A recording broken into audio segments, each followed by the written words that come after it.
Hi, it's Ross, it's Calum, it's the Jiu Jitsu Oracle's review show of the second ADCC European Trials, which took place in Croatia this weekend.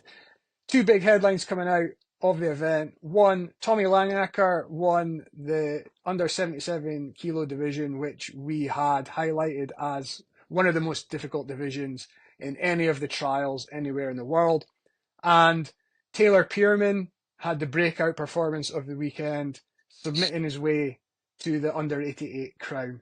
Callum, what were your highlights of the show?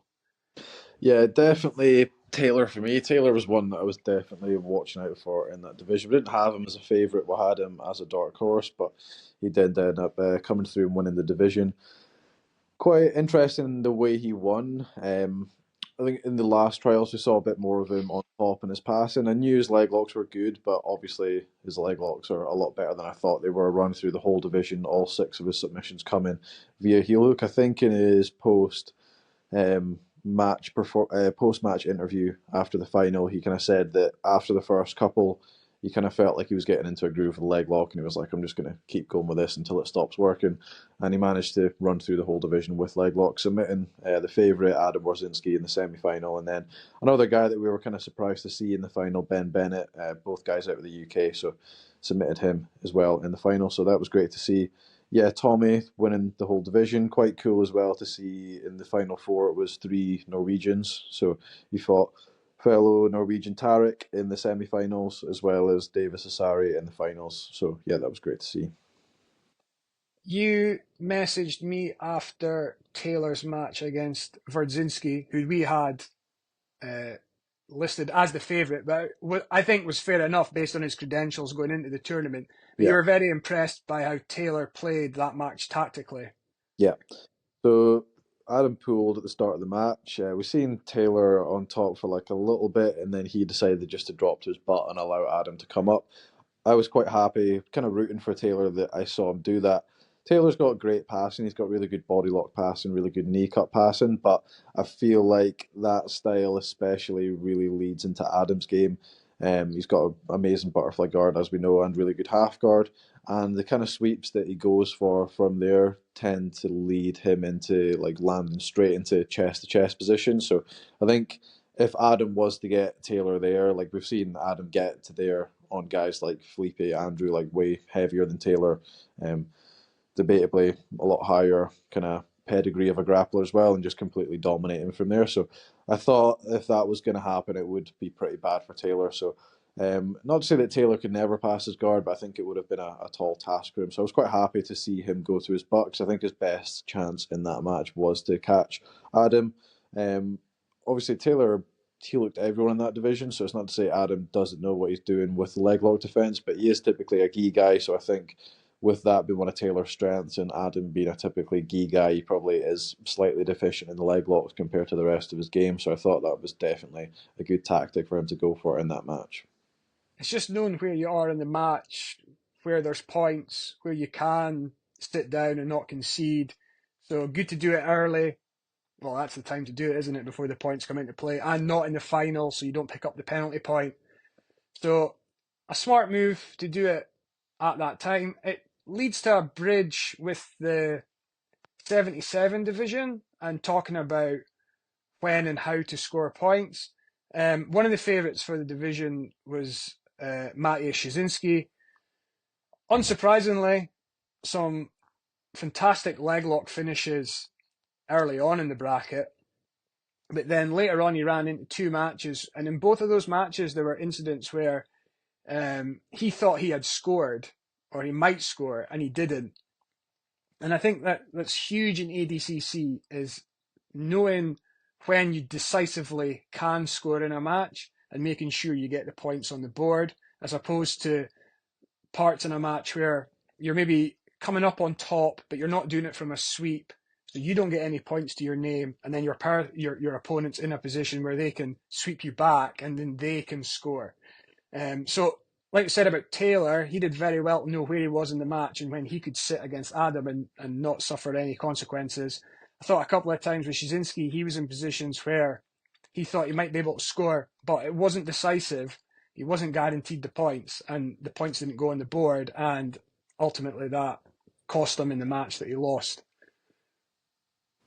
So I'm just going to say that if you're doing ADCC, it's very difficult to know where you are in a match. It's very frantic, but knowing the rules inside out and knowing when you can score and making sure you score at those points is crucial. And I think we saw that in the trials with a lot of veterans managing to get points on the board at the right time. Also in the 77 division, I think Tommy, just want to credit his all-round jiu-jitsu on the ground. We saw him on top, we saw him on bottom, we saw him escape, and he just looked fantastic anywhere. And I would say him or Calum, you highlighted Joseph Chen, who won the previous 77 category at the first trials. They're probably the Europeans that have the best shot of getting through a few matches at the Worlds, having done well at the trials. What do you think? Yeah, I would agree with that. I think another one that has potential is Owen Jones, just because like he broke through with his trials performance, and we've not really seen him against that level of competition. I know he had a match with Fabricio Andre, maybe like I don't know 6 months before his trials performance. He didn't get submitted; it was kind of relatively back and forth, but in general, we've not really seen him against that level of competition. I know he was supposed to have a match with Gabriel Souza coming up. I don't know if Gabriel's pulled out with an injury, but be interesting to see him in these types of matches leading up to ADCC. But yeah, potentially from him, we've just not really seen it so far outside of guys like Ash that he's beaten. So yeah, potentially him, but I definitely think going off of guys that they have beat, Tommy's beaten guys at that level, and then Joseph in his trials run, he beat 3 ADCC veterans on his way to winning, and then he's had some high profile matches outside of that as well. And might Davis Asari be the future of the under 77 kilo division? I know Joseph's young as well, but I thought Davis looked really, really good. Yeah. Fantastic sweeps and great body lock passing throughout the tournament. Do you know how old is Davis? Do you know? I don't know his exact age, but he seems pretty young. Yeah. Certainly So younger than me. yeah, No, I thought his all round game looked really good. Wrestling as well. So I mean, maybe it's him and Joseph in the future. We'll battle it out at 77, two young guns from Europe. But yeah, they both looked super impressive in their trials performances. You touched on Owen Jones. He won the first yeah, 66 trials. This time around, we had Ashley Williams pegged as number one. He ultimately got the bronze. Lost a very close match to the person who took the gold. But the person who took the gold, we failed to mention their name in our preview show. yeah. We Well, for, not that we didn't think this guy was good. I think when we're reading through the list, obviously there's like 60 odd names in the list. There's a lot of Eastern European Russian names that don't stick out to us particularly because it's hard for us to kind of read those names. And I think he kind of slipped through the cracks when we were looking at that. Had we known if he was in the division, I think he would have been one of our favourites as well for sure. He recently beat Fabricio Andre, had a super close match with Ash in one of the previous trials. So yeah, not surprised at all that he came away with a win. I think his last 3 matches against Richie, Ash, and in his final didn't like take them out, but wasn't like sniping these guys. But I think in those kind of matches, like long grindy, like finding a score somewhere in the match, I think that's where he really thrives. Like obviously, really strong wrestling, strong defense, so he can kind of last the whole of those matches and find his position to score or just look good in the judges' eyes throughout the match. Gairbeg Ibragimov. Yeah, I'll have a go at the name, seems as you skirted around it. I got Uh, that. You're back, but you got me on the second name. I thought he was outstanding in the scrambles. There was periods in the match where you didn't know who was going to come out on top, and invariably it was Gairbeg who managed to find his way to the top position. Um, Very strong when he's on top. Uh, so yeah, he's going to be a very difficult uh, person to deal with when there's wrestling involved. He's just I can't. Yeah, I don't think there's many people who's going to favour taking him down if it goes to the feet, and if you get in a scramble with him, from what I've seen, he's always likely to come out on top. So difficult customer to handle in the ADCC rules. The final, he was up against Yigit Hane. Fantastic back takes throughout the whole tournament. Amazing to watch. Calum, you said you've seen him before, and he's impressed you. Yeah, so he's had a couple matches with Cammy Donnelly. I think Cammy got to the saddle against him in the semi-final match of the last trials and managed to submit him. And then in the rematch, Nogi Worlds recently, Yagi managed to win quite dominantly via passing his guard, getting to good positional advantageous positions. So yeah, kind of stuck out to me from those two matches, and it was good to see him in this trials as well. Bit frustrating for Ash in the trials because the two matches he's ultimately lost were two close matches. So he lost to Owen Jones in the first trials, close match, and then he lost to Gairbeg in the second trials, another close match. But he looked really good throughout both his runs, and you never know, an invite might come his way. Moving on, uh, under 99, we said was pretty wide open. We had Marcin Makovic as the favourite, having previously looked good at Polaris in a contenders tournament that opened our eyes to him. And again, he looked good here. Great leg lock game. And yeah, it looked like deserved to win that division. Yeah, interesting. He's kind of looks like he's rounded out his game a little bit as well, wrestling and passing a lot more. But in the final, kind of went back to his A game with leg locks. Don't typically see those kind of entries from guys that big. Those kind of false reap inversion entries. So it was cool to see that at that division as well. But yeah, he's looked really good in the past year or so. He won Nogi Worlds, Nogi Europeans, losing out in the absolute Nogi Worlds to guys like Luke Griffiths, who I think also beat him at trials as well, maybe. If not, then Luke obviously won that division last time. So with Luke not there, definitely clear, wide open opportunity for Morrison to take that, which he did. And then the big boys, Yeah. Mark MacQueen. We said Taylor Pearman was probably the breakout performance, winning all his matches by sub, but then Mark MacQueen came to the fore and will have opened a lot of eyes. Great showing, lot of strong wrestling on the feet. He's former world powerlifting champion, not going to be outstrengthed by many. Although he did have one match where his opponent gave him a good go, and then in the final was up against Freddie Vosgron, who we'd also highlighted going in as being a contender for the title. And Mark managed to pass Freddie's guard near the end of overtime to secure 3 points and get the victory. What did you think of Mark's performance? Our former teammate, now back residing in Glasgow and going to be making his way to Vegas. Yeah, really solid performance from Mark. He had some matches where he was extremely dominant, and then I can't. Do you remember the name of the guy that he had this really tough match against? Yeah, if you bear with me, I'll get it for you. So you carry on. So I've yeah, got it on the screen nearly. some really dominant wins, and then the match against this guy were a way to mention. Super close back and forth. You could tell both guys were like really gassed, and it kind of came down to almost who wanted it more and who was willing to push. Mark's very disciplined with his weekly training, with his strength and conditioning, including cardio sessions every week. So I'm sure that paid dividends in that match. Um, yeah, amazing performance overall. We will bring up the name of this guy in a second, but another thing I want to mention from that I saw in the final with Mark, and we've seen in other ADCC matches in that competition and just other events in general, was people getting action calls whilst in really dominant passing positions, working to pass.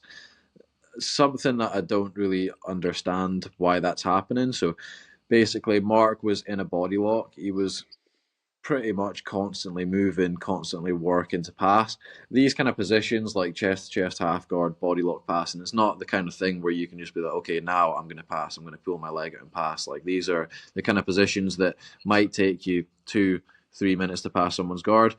I mean, we saw that even with the super fight from the last ADCC Worlds, Gordon Ryan employing a lot of these passes against Andre Gavell. He didn't pass straight away. It took him like a couple minutes of grinding through those positions. So Mo put up a live stream after the event, just answering some questions. I asked him about this. He said that they do need to get a bit more consistent with their stalling calls, but I think another example of that is like the Craig Jones versus Kynan match. Again, like some of the stalling calls against Kynan, he was in these kind of body locks, chest to chest half guard positions, actively working to pass, actively doing the right things to pass, and he's getting action calls. And I don't know, I feel like it's almost trying to kind of like streamline someone's style of jiu-jitsu into a certain style.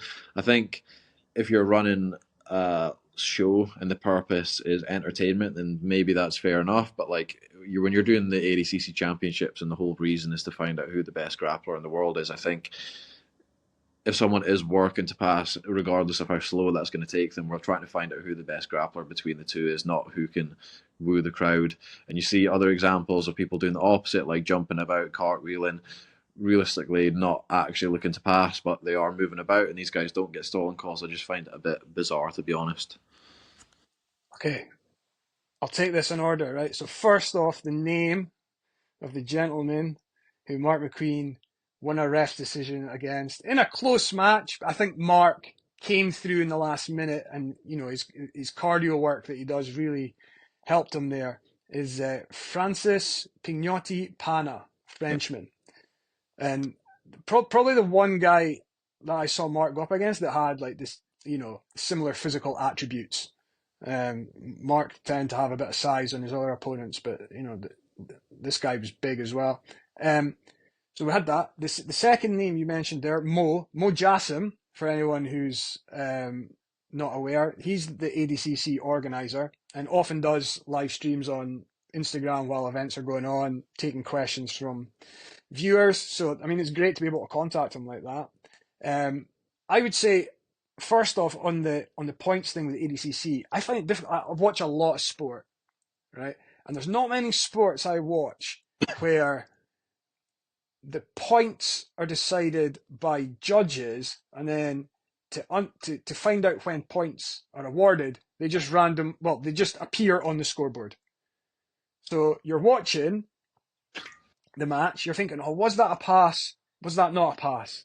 So, there can be dubiety, especially in ADCC where there's like very strict criteria on what scores, but it can be a bit subjective within that, right? And you're thinking, oh, was that a sweep? Was it not a sweep? And then you're still waiting, and you're still waiting, and then suddenly 3 points come on the scoreboard. And I think it's quite tough for competitors as well, because you're kind of waiting, because your actions are going to be influenced by whether you scored or not, or whether your opponent scored or not. And you're kind of looking at the scoreboard. Is that a score? Is it not a score? And then the points appear or they don't. I think it's very difficult.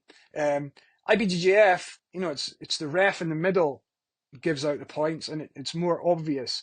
Now, I see the counter argument for the ADCC that it's a sort of panel of people looking on at the match that decide whether it's a score. So you get more you get more guys judging whether it was merited for a score to go on the board, and having refed and being the person that decides whether a score should be awarded or not under IBJJF rules, it is very difficult to track action and then think about where that action started, where it finished, who deserves the points. So if you've got some help there, I understand that.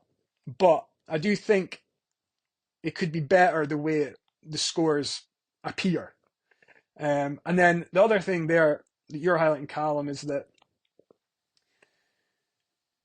okay, someone's being encouraged to move, to create action, but maybe the reason that you're holding back on the pass is that you're 30 seconds away from points appearing on the board, and you've only got to clear a knee to get your points. So why would you clear the knee at that point and then not clear the knee 30 seconds later when points are scored?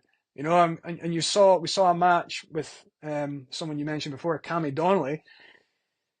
His passing looked fantastic, and he managed to get to mount, but he was bridged off mount, reversal score in the ADCC, his opponent got 2 points. Kami's good work with passing all happened before the points came in, and ultimately he lost 2-0. So one, that highlights the importance of knowing when in the match you can score and making sure you score at that point. But two, it's highlighting what you're saying, that, this desire to create action, maybe it's not in tune with what you're asking the athletes to do from a scoring perspective. Yeah, I also just don't think it's like really like allowing us to see who the actual best grappler is. Like if someone is got to a really dominant passing position, they're supposed to just like perform an action when it might not be the right time to, just to appease the referee and the crowd, and then potentially lose that position that they've worked for. Like that's not really telling us who the best guy is. That's just like almost putting on a bit of a circus to kind of like entertain the crowd and not constantly have action. But I think like say you're in a body lock and chest half guard and you hold that for like a prolonged period of time, especially if you're up on points. Fair enough, action calls are fine. But if you're, I've seen like a lot of instances of like being in chest half guard, being in a body lock and doing the leg work to get your leg out of there to get to the next stage. If you're actively doing that, even though that is a slow process in that particular pass, you're still actively working towards the pass. So like, why are you getting an action call there, even if it's slower? And then going back to that match we saw with Kami, when he got reversed and was on bottom, the guy was very cagey. He was kind of cartwheeling all around, and like maybe a cartwheel pass is going to work at like a local blue belt competition when the level of guard retention is very low. I think we all know like a high level, like these things, like if you really want to pass someone's guard, you're not going out there trying to cartwheel over someone's guard. This is the kind of thing people do to look busy and not get entangled up. So, but I don't know, maybe from a crowd perspective, that looks better to some people. Definitely not me. But it's just a bit bizarre to me that these like lower percentage kind of jumping all around passes aren't getting action calls when they're not actually looking to pass. They're just trying to look busy. But high percentage passing positions that take a little bit more time, they're getting action calls. I don't know. I think that needs to be something that is addressed by the ADCC and at least be a bit more uniform with it and a bit more definitive of what they're going to call action for. Yeah, I agree. Moving on to the women's divisions, Margot Cicerelli, we'd highlighted before as being the favourite for the under 55 category, and she looked fantastic throughout and made some adjustments and improvements to her game, coming from typically gi jiu-jitsu into the ADCC. I thought she looked great with how she played the game. What did you make of her performance, Callum? Yeah, it looked great. Once it got to the kind of position she was good at, she looked great anyway. But it was cool to see some new skills from her. Cool to see these guys adapting towards the rule set that they're trying to win. Especially in the final, we've seen some good wrestling, some good upper body wrestling from Margot. Potentially from her interactions with one of her new coaches, Dima. We've spoken about him in the past. Some of these athletes going to him and kind of adjusting their game plans and skills for these competitions. So that was cool to see. But yeah, one that we were looking out for, and no surprise that she came away with a win in that division. Yeah, so Dima from Berlin. How many athletes does he have now going to the ADCC finals? He's And got Joseph Joe. Chen from the first trials. It didn't work with Owen leading up to going to trials, but I think he's working with Owen now. So I don't know if you want to count Owen or not. Well, we'll say he's going to be working with Owen Jones leading up to the finals in Vegas as well. Yeah, So that'd be the second. three guys from this competition. Taylor Pearman started working with him before this trials. Marcin as well, the under 99 winner, and then Margot also. So what do you think are the advantages of working with a coach like Dima? We're just looking on. We don't know exactly how the sessions are run, etc. But just to give an opinion as to like why you think it might be beneficial working with someone like that. Yeah, so I think these guys, like, obviously were really good anyway on the cusp of winning, just maybe needed to adjust some things, whether that was adding new skills that they maybe were missing out on to win a competition like ADCC, or whether it was more of a strategic thing. Um, so, yeah, I think he's obviously worked with guys that are good anyway, but at the same time, he's kind of demonstrated that he's able to get these guys to kind of the next little level that they need to go to. So seen him on podcast with Joseph on the Less Impressed, More Involved. They're kind of going through the process of how he kind of scopes out a division for his athletes and going through some of the game plans for some of the top guys. So I'm sure that's very helpful. And we don't really get to see what they're doing behind closed doors as far as like building new skills. But I guess we saw that a little bit with Margot. We've seen Dima almost taking credit for that a little bit, adding the wrestling in. So it seems to be working for these guys. But it'll be interesting going into Worlds, how we see these European guys working under Dima go, because we've not really got these kind of super gyms like big mastermind coaches in Europe like Guy Mendes, John Danaher that we've spoke about quite a bit. So it'll be cool to see whether Dima can get a little crowd together of these guys and give them a good strategy and good like training plan to work with going into ADCC. I recently watched an interview with Jose Mourinho, one of the best football coaches of this generation. And he said when working with elite athletes, the first thing that's important is man management. And I saw from Margot's posts that she really liked all of her interactions with Dima. So I think that's huge when you're working with top level athletes, is just being able to like sort of be on their level with what they want from sessions, etc. You know, that's huge. And then two, I would say, is like tactical development. So Mourinho was making the point that when he works with like Cristiano Ronaldo, it's not necessarily skill development that's needing a lot of work. And I think a lot of these jiu-jitsu guys are all working on their own skills. And sometimes it just needs funneled a little bit, but probably funneled in a way that it's going to work tactically within, you know, certain rule sets or against certain opponents. Um, is where it's really useful. And I think a lot of these guys in Europe, they're kind of, you know, at their own gym, and they're maybe like going to a few different gyms through the week to get their training, working with a few different people, a lot of ideas being banded about, and sometimes you just need someone just to funnel it in the right way for the right competition, and that can really help an athlete. And you know, you're probably just looking for like the certain last percent because you're good already, you're able to be there, you deserve to be at the dance.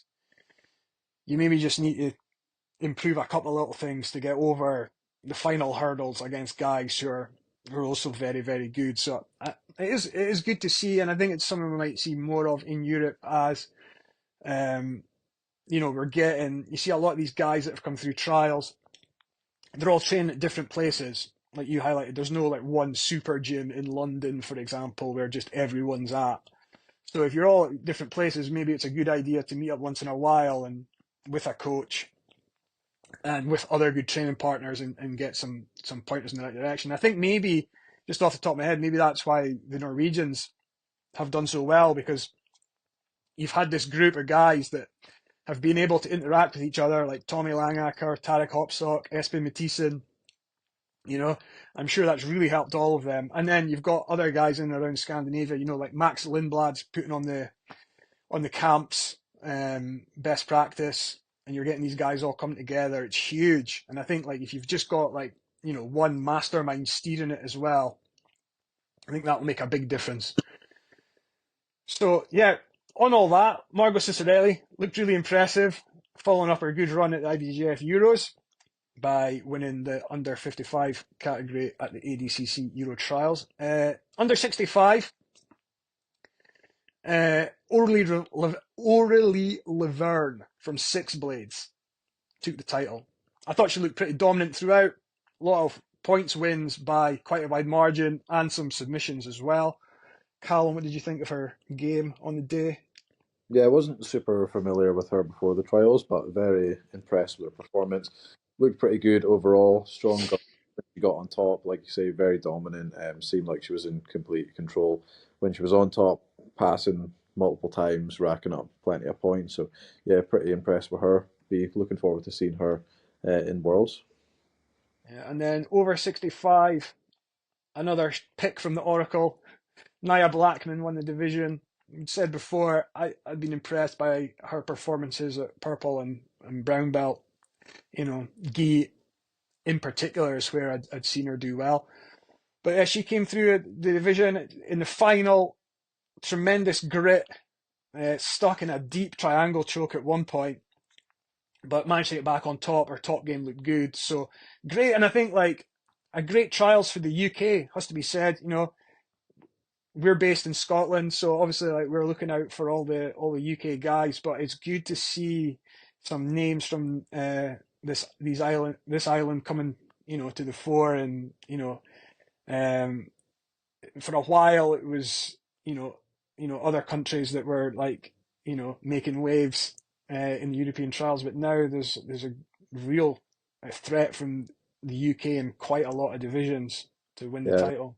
seems to be we're getting to a certain stage, and I think you'd had a conversation when Tarek was at our gym about why that is. That the Europeans, obviously, not the Europeans, sorry, the Norwegians obviously seem to be a little bit ahead of us. Seems to like we're getting to that stage now. Why was that Tarek kind of brought up to you? Why you thought the Norwegians were a little bit ahead of the UK guys?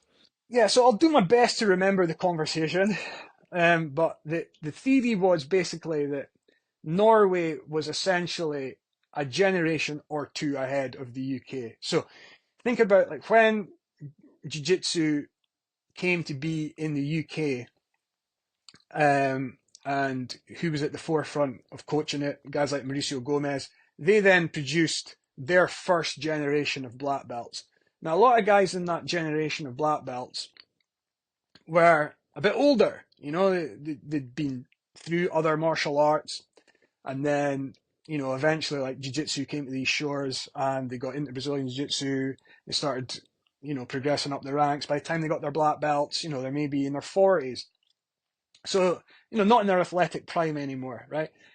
So then as they're getting their black belts, they're bringing through black belts, right? I bet maybe their first generation of black belts are also slightly older by the time they're getting to black belt. And I think basically what we're getting to is that you need to have guys who, not necessarily black belt, but like, let's just say that able to compete at that standard, Yeah, right? Because you can be a purple belt and do incredibly well at ADCC, yeah, as we've seen. So it's just be able to compete at that level, but be like young enough to be in your athletic prime. And Tarek was kind of saying it takes generations to achieve that, and I think Norway was just slightly ahead of the UK in that they had some Brazilians go to Norway, start jiu-jitsu, and then the guys that started training with them, maybe they were a bit younger, and then maybe their first generation of students were a bit younger, and then that just has the knock-on effect that all of a sudden you get guys who are maybe like 19, 20, 21, able to compete at that level with black belts. And I think we're really seeing that in the UK now, that like, you know, the the people that are coming through have been coached by guys who, were maybe like a little bit older by the time that, they were at that level where they were given a black belt.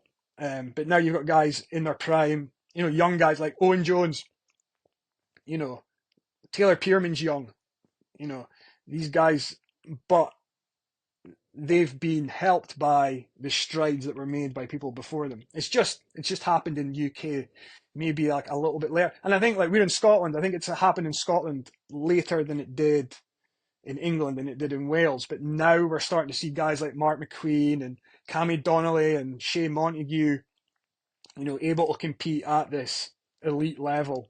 yeah. We see guys like Shay now teaching like 5 year olds that are already like very good. So I think by the time their generation kind of rolls through and we get them at the age of 18, 19, we potentially might get some of our own like Mika Gavau's, Tyra Tolos, and I think the playing field should be pretty even by then.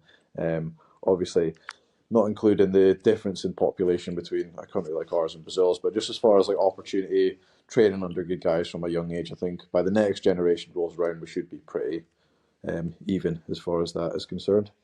Yeah, you've got cultural differences as to what sport kids typically go into. I mean, football's massively dominant in Scotland, and Yeah, it is very, very popular in Brazil. But I think fight sports in Brazil, um, jiu-jitsu, MMA hold a bigger place. In Scotland, it's probably boxing, and we've had lots of great Scottish world champions at boxing over the years. But it's just like jiu-jitsu, it's still growing, and we're seeing that with where the ADCC is going to get to this year.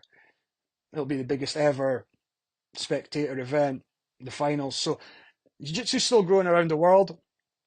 UK is now getting to a place where we've got athletes who are able to compete and win European trials. It's been a long time sort of coming. There have been guys along the way that have managed to do it, but they've kind of been like sort of outliers. But now I think we're getting like a sort of group of grapplers that can win consistently. Anything else from the trials you want to highlight? Put me on the spot here. I don't think so. I think we've covered most of it. One thing I'll bring up from speaking of like the younger guys coming through from Santiri Elias's gym, is it Christian Amor? I think he's about 16. I think when I was over doing the Nogi Euros, I think he was doing the juvenile division, so probably around like 16 years old. But he looked really good. He had a super close match where, again, you get these matches in ADCC when one guy could look dominant but still lose just because of how the kind of points are structured. So he did pretty well against the guy that he even lost to that went pretty far. So I think by the time the next European trials roll around, which is going to be another year and a half, 2 years, he'll definitely be one to watch in that division, if not 77, depending on how he fills out in those couple of years. So I think he's going to be one to watch on the European scene as well. Anything else from you? No. Christian Amador? Yeah. One to watch. Just making sure that we've done our best with the pronunciation of the name. We'll be back soon. There's more trials on the way. There's going to be Brazilian trials back to back. Then we've also got Grapple Fest. We've got an IBJJF Grand Prix. We've got Craig Jones back in action. There's loads of grappling coming up. I've also, I believe, got an interview with Mark MacQueen this week. So fingers crossed, technology behaves itself and we're able to get that done. But plenty of content coming from the Oracle. So like, subscribe, follow, all that good stuff so you can stay up to date whenever one of our chats pops up on YouTube, Spotify, Apple Podcasts, wherever else in the world it gets picked up. But for now, bye.